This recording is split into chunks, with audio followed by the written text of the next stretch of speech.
Ang kagandahang loob po, ang kabutihan, ang kabaitan ay inaasahan sa lahat ng anak ng Diyos. Kindness is a natural and an expected Christian disposition. Christians should be better off known for their love and kindness more than for just knowledge. Hindi sa pagmamaliit ng karunungan, subalit ang ng karunungan kung hindi naman magandang loob ang marunong. 1 Corinthians 13 verse 8, where there is knowledge, it will pass away. And the same chapter in the Bible tells us that love is the most important of all. To be kind, to be good. Ang mga tao po, sinisikap na kilalanin ang kanilang sarili. They try to know their aptitude, their vital statistics, even their fortune. They try to know. Self-examination is indeed very important. Kaya kailangan nakikilala natin, Kristiyano ba ako? Hindi sa dami ng sa ulo kong verses, hindi sa dami ng mga alam kong mga katuruan, kundi gaano kabuti ang aking puso, gaano kaganda ang aking kalooban. Sa atin pong self-examination, ang pamagat ng ating pag-aaral ngayon, how to know if you are kind. Paano malalaman kung tayo po ba ay talagang mabuti. Aming Diyos, salamat po sapagkat kami tinipon ninyo sa maraming panahon na ito. Salamat po sa pagtuturo nyo sapagkat kayo ay mabuti, sapagkat kayo ay mabait sa amin. Patawarin nyo kami sa aming mga kasalanan. Linisin nyo po ang aming kalooban. Hugasan nyo kami ng dugo ng iyong anak na si Jesus. At nang walang maging sagabal sa aming pag-aaral ngayon, pagtutuon ng pansin sa inyo. Bigyan nyo kami, Panginoon, ng isip na matalim, matalas. Matabang lupa na tataniman ng iyong salita. At turuan nyo po kami, Panginoon, na bigyan ng pang-araw-araw na aplikasyon ang mga natututunan namin. Kayo ang maging tunay na tagapagsalita, Panginoon. Kayo po ang siyang maging tunay na speaker. Lead us unto your greater knowledge, O God. Hold us by the hand. Teach us your wisdom. Protect us from evil men and from evil spirits. May you also protect our loved ones who are not with us right now. May you protect this assembly from lies and falsehood. And may your truth prevail. Lead us, Father. Be the speaker. In the name of Jesus, your Son, our Lord and Savior, we pray. Amen. How to know if you are kind? Mahalaga po na nasusukat natin ating sarili at hindi lang sa ating dating pananaw na kung minsan ay napakaganda ng pagtingin natin sa ating sarili, hindi naman pala yun makatotohanan, kundi dapat ay nakikilala natin ng lubos ang ating puso. You are kind if you respect people and move accordingly. If you move according to that respect. Dapat ang tao, kung siya ay tunay na mabait, siya ay magalang. Iginagalang niya ang kapwa, ang nararamdaman at ang dangal ng kanyang kapwa, lalo na ng mga kapwang tinutulungan niya, mga kapwang kayang-kaya niya kung kakayanin, mga kapwa na mas mahina kesa sa kanya. 1 Peter 2:17, show proper respect to everyone. Madaling igalang yung makapangyarihan dahil baka tayo may takot. Madaling igalang yung nagbibigay sa atin dahil tayo nakikinabang. Subalit paano natin itinatrato yung mas mahina kaysa sa atin, yung kayang-kaya natin kung gugustuhin natin. Romans 12:16, live in harmony with one another.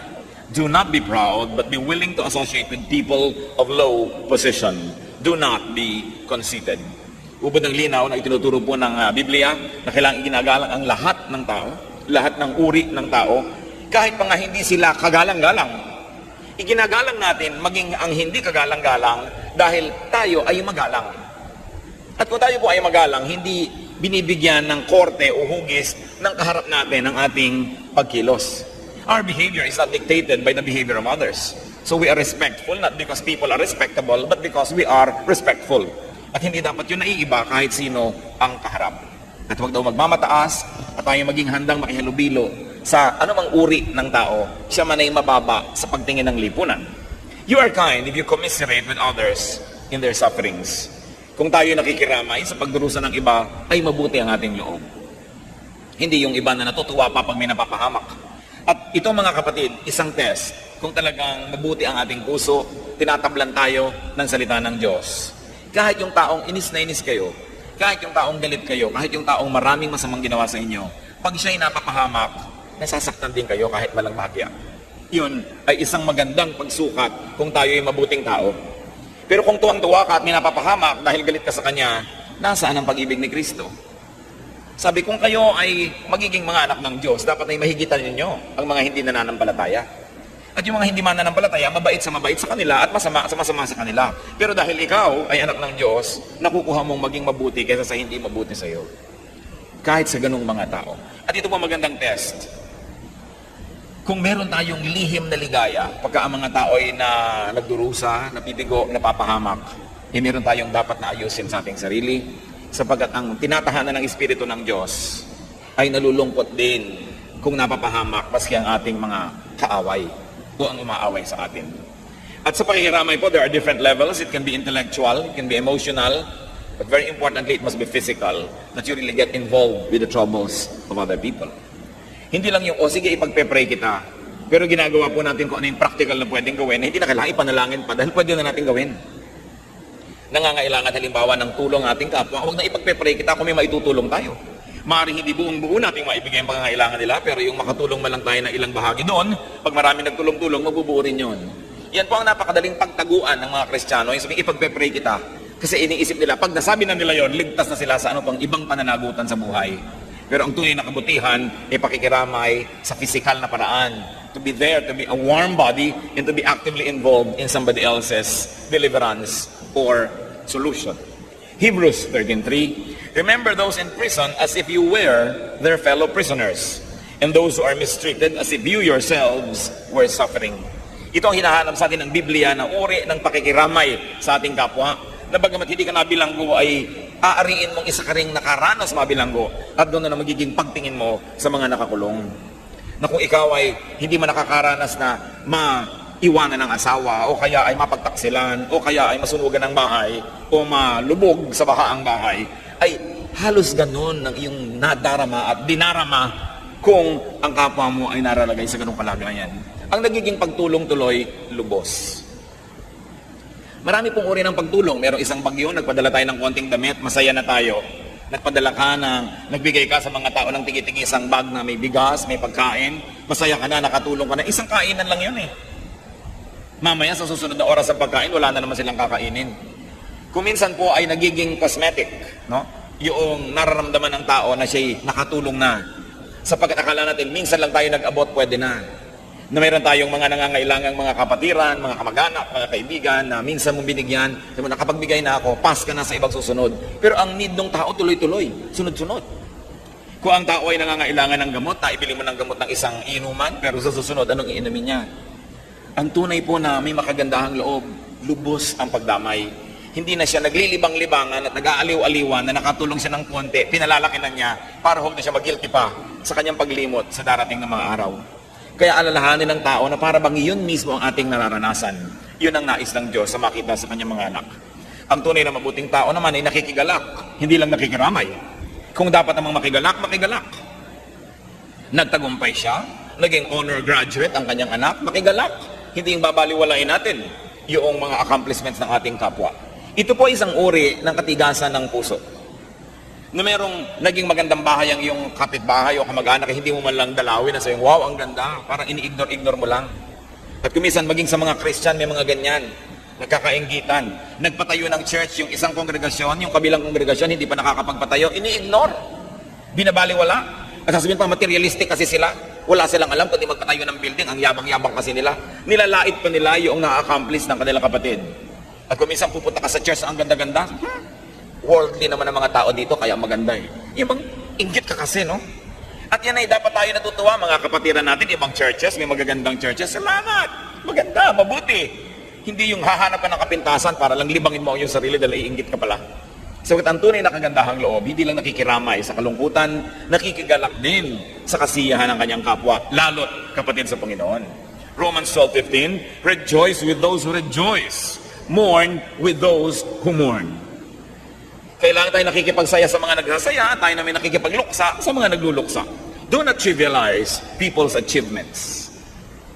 Napagod na pagod yung kumare mo, kakukwento kung gaano kagaling sa eskwela yung kanyang anak, pinipilit mo na ang pag-usapan ay recipe, iba ka ng iba kasi yung anak mo hindi honor student. Kailangan, ina-appreciate mo yun kasi kagandahang loob ng Diyos yun na nadarama nila at siguradong sa iyo naman ay may ibang kagandahang loob ang Diyos, ibang uri, ibang hugis na maaaring hindi mo lang nakikita agad. Do not trivialize people's sorrow. Ito po ang isa sa mga pinaka-careless na ginagawa ng tao. Yung may lungkot na lungkot, sasabihin mo, I know how you feel. You don't know. Don't presume. And never tell people, oo, naranasan ko na yan, lilipas din yan. Parang binabaliwala mo yung kanyang kalungkutan. Kabubiyuda-biyuda lang niya, kamamatay-matay lang nung asawa, di iyak-iyak mo. Makakalimutan mo rin yan. Ako nga, nakalimutan ko na rin. Nabiyuda na nga rin ako maraming beses. Parang binabaliwala mo yung nararanasan niya at the moment. You know what is reality, brothers and sisters? Reality is what everyone experiences. That is reality. Kung natatakot ang isang tao sa ipis, at ikaw naman kayang-kaya mong pagdudurugin ng sakong mo yung ipis, huwag mo sabihin, huwag kang matakot, ipis lang yan. Natatakot siya, yun ang realidad niya. Huwag mong i-impose sa kanya yung realidad mo. May mga tao na hihirapan ng loob pag umuupo sa likod ng kotse na dalawa lang ang pinto at wala siyang pinto kasi claustrophobic siya. Sabi mo, baka kang maarte, umulo ka dyan. Sa nahihirapan ng loob niya. A person's reality is her reality. At dapat natin iginagalang yan. Huwag kang matakot, baliwala yan. Yung nalulula siya sa aeroplano, pumikit ka, baliwala yan, arte-arte mo naman. Kasi pasalamat ka sa Diyos, hindi ka nalulula. Pero kung siya nalulula, realidad niya yon. And kindness, brothers and sisters, is not to trivialize people's worries. Huwag niyong mamaliitin ang minamalaki ng inyong kapwa. Kung isa sa mag-asawa, ganyan din yun eh. Yung tuwing anniversary, hindi mo na naalalang batiin, sama-sama na ng loob. Yung anniversary lang eh, ano ba yan? Ginagano, mahalaga sa kanya eh. At kung pinapahalagahan mo siya, pahahalagahan mo yung pinapahalagahan niya. Yan ang tunay na kabaitan. And of course, you are kind if you are helpful. Because kindness is not an idea. Kindness is not a noun. It should be a verb. Although technically, noun yan sa dictionary. Pero dapat yan, action. 1 Timothy 6:18, be generous and willing to share. So to share, and also to share in people's burdens and sufferings. You are kind, brother and sister, if you give to people. If you give more than you take from people, if you give as you take from people, yun ang tunay na kabaitan. Hindi one-way street. Tayo ay nagbibigay, at tuwing kaya natin, hinihigitan natin ang pagbibigay kaysa sa paghingi. Hinihigitan natin ang paglalabas kaysa pagkuha. Yan ang tunay na kabaitan. Hindi na mabubuti ka lang doon sa makapangyarihan, sa mayaman, kasi may mapapala ka sa kanya. Ang tunay na kagandahang loob ay yung ginagawa mo sa taong hindi makagaganti, hindi makapagbabayad, hindi makapagsusukli man lang ng iyong kabutihan. Luke 14:12-14. Then Jesus said to his host, when you give a luncheon or dinner, do not invite your friends, your brothers or relatives, or your rich neighbors. If you do, they may invite you back, and so you will be repaid. But when you give a banquet, invite the poor, the crippled, the lame, the blind, and you will be blessed. Although they cannot repay you, you will be repaid at the resurrection of the righteous. Mula sa bibig ng Panginoong Jesus, sabi, kung kayo ay magbo-blow out, kung kayo ay magbibigay ng magandang piging, magpapakain, huwag niyong imbitahin ang mga kamag-anak niyo, mga mayayaman niyong kaibigan at kapitbahay, kasi iimbitahin din nila kayo, masusuklian kayo. Gusto niyo maging mabuti? Maghanda kayo at pakainin ninyo ang mga kapuspalad, ang mga may sakit, ang mga kawawa. At di man kayo masuklian, kayo gagantimpalaan pagdating ng araw. Yan ang sinasabi ng Panginoong Jesus. Ngayon siguro, dahil marami naman sa atin, gusto natin talaga mag-party na nandiyan ang mga kaibigan natin at mga kamag-anak, gawin yung dalawa. Meron kayong para sa mga mahihirap, mga hindi nyo kakilala, kahit man lang mga lunch pack, ipamigay nyo sa mga kalsadang maraming mga natutulog na hindi kumakain. At kasama nun, nagpa-party rin kayo sa bahay ninyo. Hindi na siguro masama yun para gawin ninyong adjustment. Pero huwag lang para sa sarili, huwag lang para sa mga mahal sa buhay, huwag lang para sa mga karapat-dapat. Kasi ang tunay na diwa ng Kristyanismo ay pagiging mabuti sa hindi karapat-dapat. Bakit? Sapagkat ang Diyos ay mabuti sa atin, bagamat hindi tayo karapat-dapat. Yun ang pinakamodelo ng kabutihan. Hindi lang pagiging mabuti sa mabuti, kundi pagiging mabuti sa hindi karapat-dapat gawa ng mabuti. Salamat na lang, ganda ng prinsipyo ng Diyos dahil tayo ang unang nakikinabang sa ganong prinsipyo. Sapagkat hindi tayo karapat-dapat sa kabutihan ng Diyos. Hindi tayo karapat-dapat na imbitahan ng Panginoon na dumulog sa kanyang hapagkainan. Pero tayo iniimbitahang lahat at tayong lahat ay pinakakain. Kaya yan ang marapat nating ulitin sa ating kapwa. Kahit man lang simpleng-simple, pamilya kayong kumain sa isang restaurant. Hindi naman siguro masama na umorder ka ng isang putahing masarap at pagkatapos ibigay mo doon sa waiter na nag-serve sa'yo, maiuwi niya sa kanyang pamilya. E di, nakapagpakain ka na rin ng hindi mo kaano-ano. At yun ang diwa ng Kristyanismo. Pwede kayong magtanong sa waiter, anong paborito ba dito na menu? Ano ba dito sa menu ang paborito mong pagkain? Anong paborito ng pamilya mo dito na maire-recommend mo sa amin? Hindi magre-recommend siya. at bilhin mo at ibalot mo para sa Kanya, ang tuwa na lang niya at ang tuwa sa iyo ng Diyos. Kesa sabigyan mo ng tract na pulyeto, repent, ibibigay mo ganyan, accept the Lord Jesus Christ, although that is not bad. Pero anong talab doon kung hindi mo naman ginagawa ng mabuti yung kapwa mo? Kung binigay mo yung isang balutan ng masarap na pansit at kasabay pa yon, baka basahin. Baka maniwala na meron kang pagmamalasakit sa Kanya. Kaya kailangan action, hindi salita. Action. You are kind if you share good things with people outside of your love circle. At yan ang sinasabi ng Panginoong Jesus. Proverbs 25:21. If your enemy is hungry, give him food to eat. If he is thirsty, give him water to drink. Nakikita niyo po na lagi ang hinahanap sa atin ng Panginoong Jesus, mahigitan natin ang ginagawa ng karaniwang tao. Yung magawa natin yung kamaligtaran. Yung higit lalong mainam at kaibig-ibig.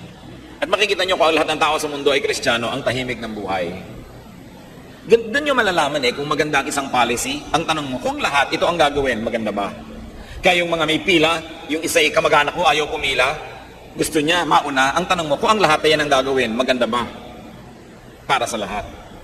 Pagka mayroong isang ayaw magbayad ng buwis, sabi, hayaan mo na lang yung mayayaman na magbayad, huwag na ako. Ang tanong, kung lahat ay tutulad sa iyo, mabuti ba yan? Para sa ating lahat. Yun po ang pamantayan ng mabuti. Kasi mayroong mabuti para lang sa iyo pero hindi mabuti para sa lahat. Kaya ang tatanong mo, kung ginawa ng lahat ang ganyan, mabubuti ba tayo? At ganoon ang tinuturo ni Jesus. Kung lahat gagawin ng turo ni Jesus, tatahimik ang mundo. You are kind if you bless others with conscious commissions and conscious omissions. Yung iniisip mo, buo sa iyong loob, alam na alam mo, ginagawa mo ang isang bagay dahil mabuti para sa Kanya. O kaya kapatid, alam na alam mo, pinipigil mo ang sarili mong gawin ang isang bagay dahil hindi makakabuti sa iyong kapwa pag ginawa mo yon. At ito ay kabutihan. Kabutihan na hindi aksidente, hindi tsamba-tsamba, talagang sinasadya. So nagpapasya ka, ano ba ang gagawin ko para makabuti sa aking kapwa? Ano ba ang hindi ko gagawin para mapabuti sa aking kapwa? Katulad kung nakikita nyo sa mga kapitbahayan, 99% sa Metro Manila, siksikan ng mga bahay. Bihira naman yung may mga lote, malalayo ang bahay mo sa iyong kapwa.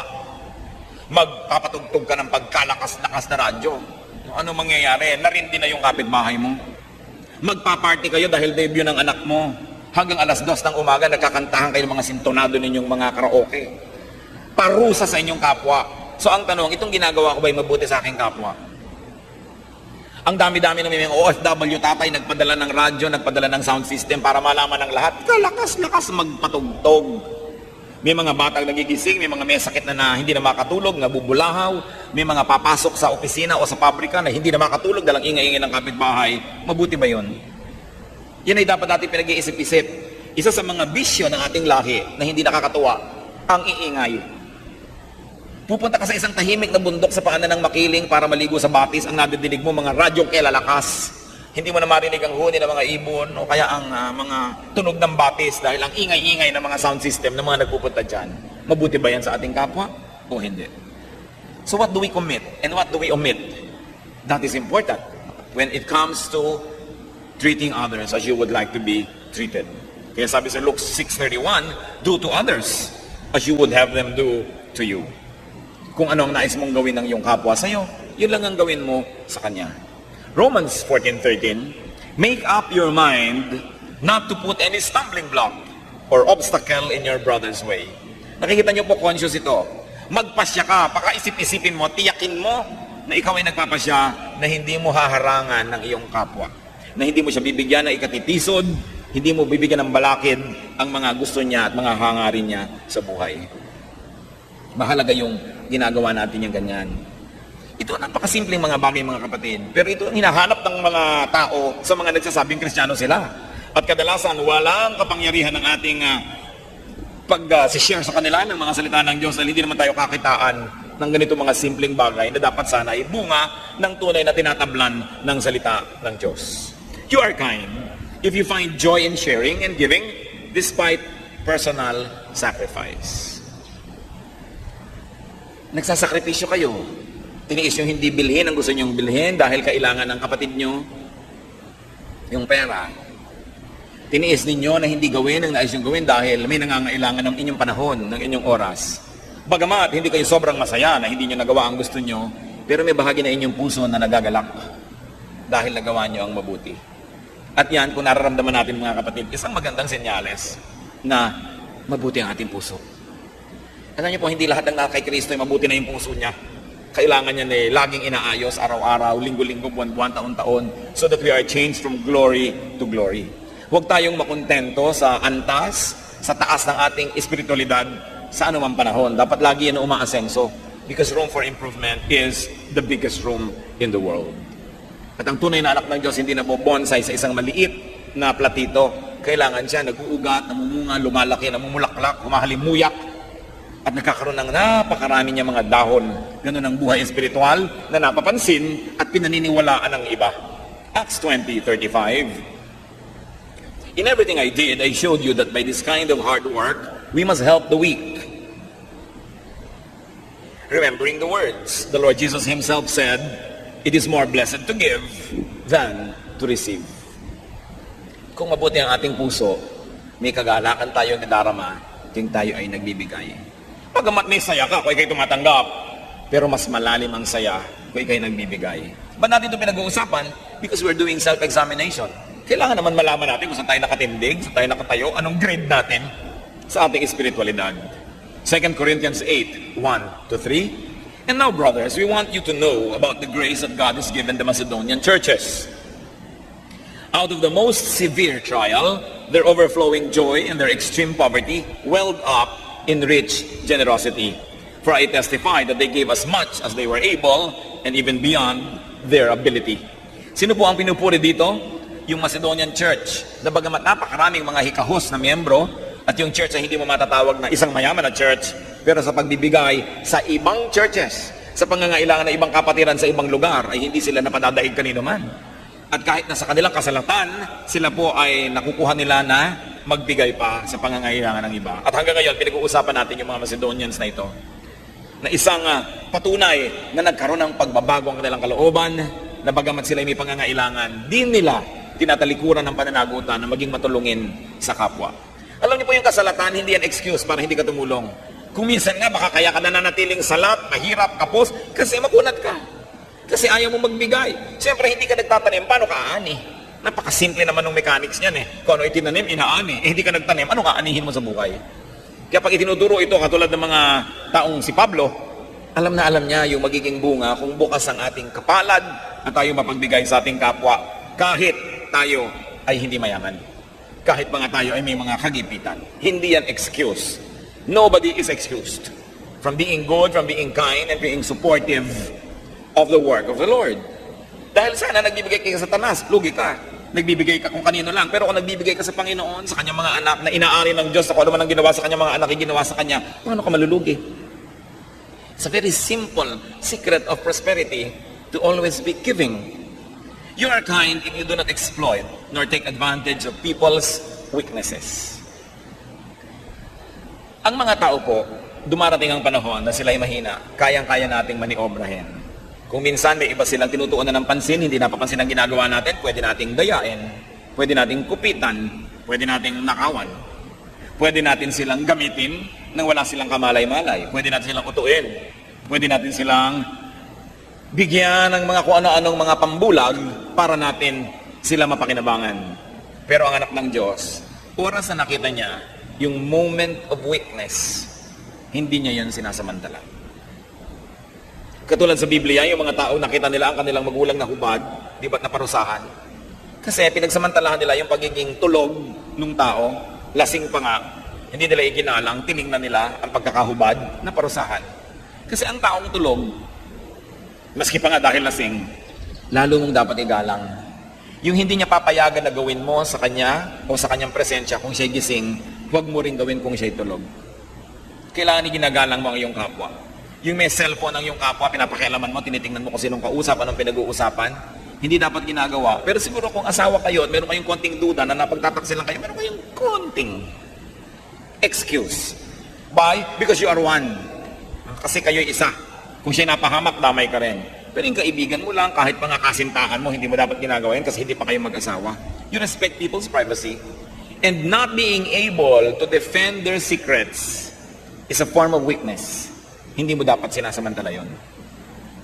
Yung mga mahihirap na tao na pinipilit mong mapakinabangan sila dahil wala silang magagawa, kakapit sila sa patalim, isang uri ng pagsasamantala. At ganoon din yung pagpapautang ng sobrang laki ng tubo, yan ay pagsasamantala sa kahinaan ng kapwa. Deuteronomy 24:14 to 15. Do not take advantage of a hard man who is poor and needy, whether he is a brother Israelite or an alien living in one of your towns. Pay him his wages each day before sunset, because he is poor and is counting on it. So kung may namamasukan, arawan lalo na ang kanyang sweldo, huwag nang pabukas-bukasin kasi kailangan na ngayon. Kaya nga pinapatulan niya yung arawan na sweldo dahil sa isang kahig, isang tuka. Hindi na alam ng mga kabataan niya isang kahig, isang tuka kasi ang manok na nakikita nila nasa freezer na lang ng mga supermarket. Pero yung manok, kakahig sa lupa, hahanap ng bulate o hahanap ng buto, isang kahig, isang tuka, isang kahig, isang tuka. At maraming ganun tao. Pagtatrabaho ngayong araw para kumain ngayong araw na to. Wala silang savings para bukas, ibang trabaho na naman bukas. At sa 10 milyon OFW, mga kapatid, sinong Pilipino ang walang kamag-anak na namamasukan sa mga banyaga, ibang kultura, ibang batas, ibang relihiyon, ibang lugar? At karamihan dyan, naaabuso sila. Lalong-lalo na tayong may mga kamag-anak na OFW, lalong-lalong hindi tayo dapat maging mata pobre.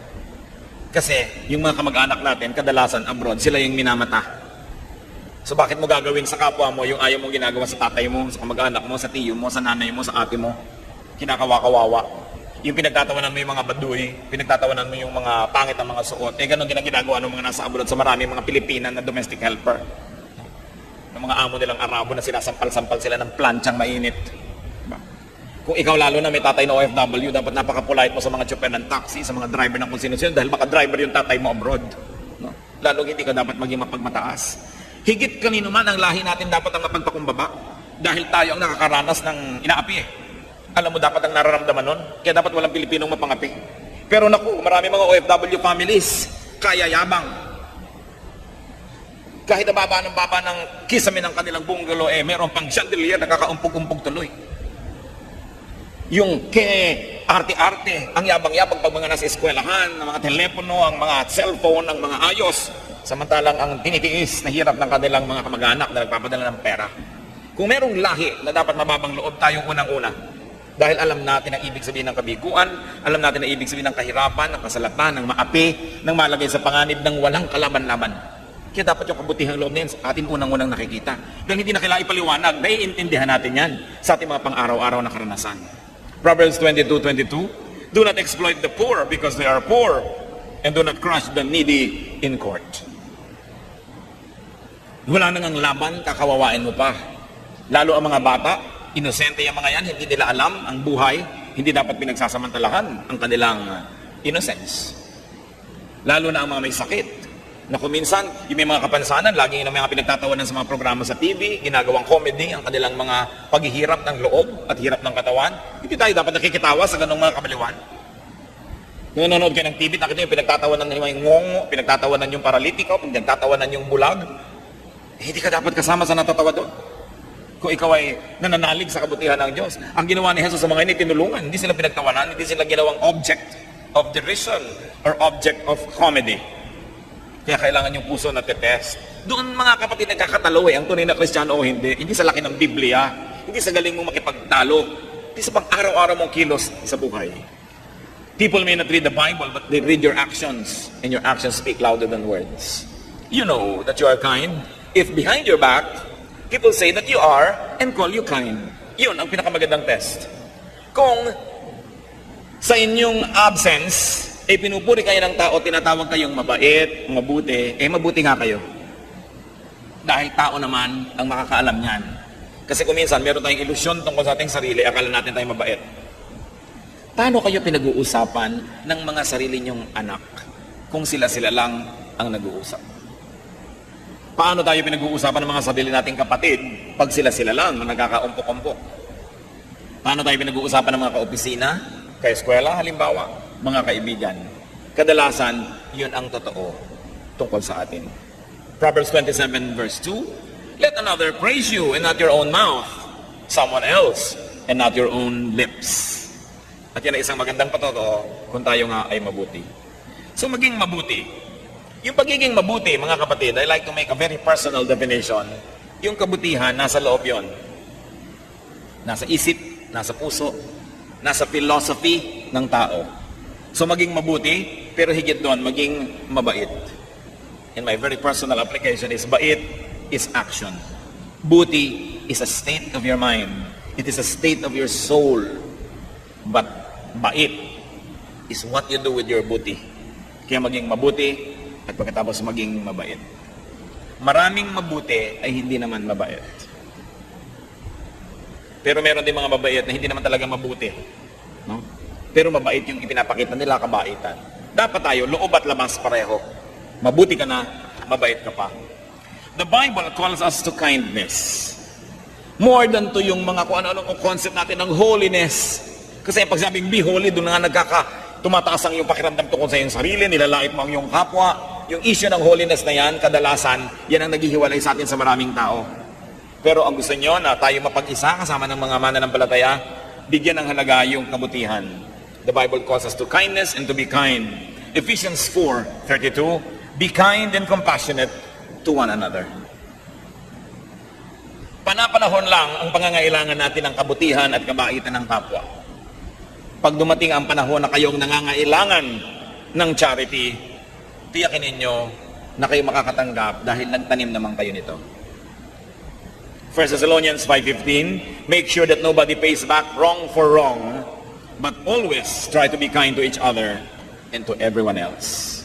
Huwag suklian ng sama ang kasamaan at sikapin na kabutihan ang isukli kanino man. Hebrews 6:10, God is not unjust. He will not forget your work and the love you have shown Him as you have helped His people and continue to help them. Makatarungan daw ang Diyos at di niya lilimutin ang kabutihang ginagawa natin sa Kanya. At tatanungin ninyo, paano natin nagagawa ng mabuti ang Diyos? Sa pamamagitan ng paggawa ng mabuti sa ating kapwa. So test yourself for kindness. And therefore test your Christianity. The test of the pudding is in the eating. Ang tunay na pagsubok at pagsukat sa pagiging Kristiyano ay sa pinaggagawa natin araw-araw sa mga maliliit na bagay. At kung tayo magkakamali man, mabuting magkamali dun sa panig ng sobra kang naging mabait kesa kulang ang iyong naging kabaitan. If you're going to commit a mistake, brother and sister, err on the side of kindness rather than err on the side of unkindness. Being kind is actually planting. So, you don't have to be holy and righteous to be kind, you only have to be wise. Because it is a kind of planting, and the Bible tells us that what you plant, you harvest. But, being kind is also a matter of gratitude because it is our best way to repay God. Nasusuklian lang natin ang kabutihan ng Diyos sa pamamagitan ng buting ginagawa natin sa ating kapwa dahil hindi kailangan ng Diyos ang ating kabutihan. Hindi niya kailangan ng ating tulong. Pero paano natin siya matutulungan? Sa pagtulong sa kapwa. Hindi kailangan ng Diyos na bigyan natin siya. So paano natin siya mabibigyan? Sa pagbibigay sa ating kapwa. At lalong-lalo namang hindi kailangan ng Diyos sa ating patawad. Pero nagagawa natin yan kung pinapatawad natin ang ating kapwa. Inaari ng Diyos na siya rin ang ginagawa natin ng mabuti. So to be kind to others is not only to be kind to others, it is also to be kind to yourself. Because whatever you do, it will go back to you. God is kind to us. There is no reason why we cannot be kind to others. So be like God, be godlike, be godly. And it only means be kind. Napakabuti, napakabait ng Diyos. Kindness is a sure debt payment. Pambayad sa utang natin sa Diyos, and it's also a sure investment. Because God is just. He always punishes evil and rewards good. Nagpapasalamat kami sa iyo aming Diyos dahil maaari kami magbulay-bulay at pag-isip-isipan ng mga parang kung minsan ay hindi na namin nabibigyan ng pansin dahil hindi naman urgent. Pero napakahalaga ang kalagayan ng aming puso, ang aming kindness. Una, Lord, salamat po. Salamat sa pagbibigay niyo ng mga taong mabuti sa amin. Salamat, O Diyos, dahil pwede kaming magkaroon ng self-examination. Maaari naming suriin ang aming sarili sa liwanag ng iyong salita. Turuan mo kami, Lord, na hindi lang maging mabait at mabuti, kundi payagan din namin ang aming kapwa na maging mabait at mabuti sa amin. Payagan din namin ang aming kapwa na maging mabait at mabuti sa ibang tao. Kung may pinipigil kami ng mga taong malapit sa amin, pinipigil namin maging mabuti sila sa iba. Turuan mo kami, Lord, na huwag maging hadlang sa paggawa ng kabutihan ng aming kapwa. Huwag din kami maging hadlang upang tumanggap ng kabutihan ng iba sa aming paligid. Siyasatin niyo ang aming puso, Panginoon, na maging totoo sa aming pang-araw-araw na buhay ang lahat ng magagandang salitang aming pinag-aaralan at dirinig. Let your truth set all of us free to be kind, to be good, and to let others be kind and good. Patuloy tayong magbulay-bulay, mga kapatid, sa ilang saglit pa ng personal prayer. Makinig tayo sa diwa ng Espiritu. Pakinggan natin ang kanyang mga pinaalala at pinagagawa. Because God is here in our presence. We ask Him to be here and He keeps His promise. He's only a prayer away. Listen. Listen to the voice of the Spirit of God.